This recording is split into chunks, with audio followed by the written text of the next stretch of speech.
Vaovao eo anivon'ny Azoimy ihany koa araky ny fantanterana tao anatin'ny gazety Mahery dia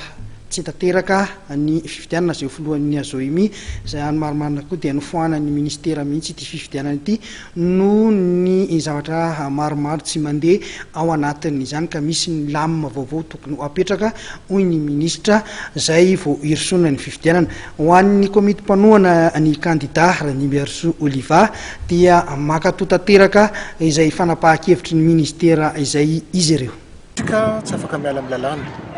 zay no lalàna napetraky ny ministera zay no notina voakana dia zahay dia manaja zay notina voaka ministera marina ny ministera ao anatin'le komite vaovao izay atsangana mba haha metra anazy dia tokony hisy olo tena ny kandida roa zany angamba efa nangatanay talohany nandehanany fifidianana manaraka izany angatahanay ny révision ny liste électorale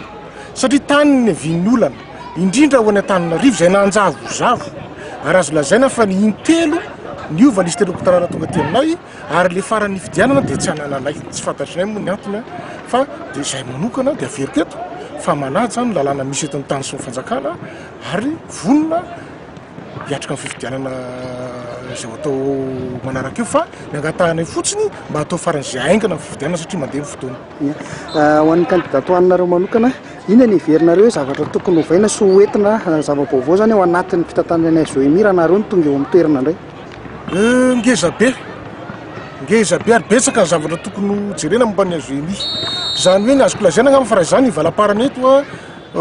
lany eto ny lera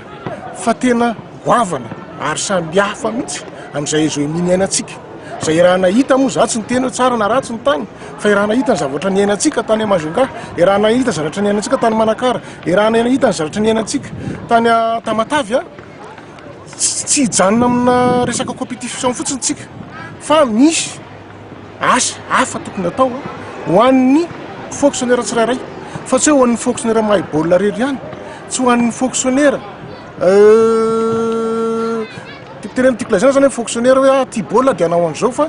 betsaka ny asa tokony resana ao anatin'ny Azoimy ary tsy mipetraka amin'ny maha sport anazy koa ny Azoimy fa mbola azontsika hitarina amina resaka zavatra hafa.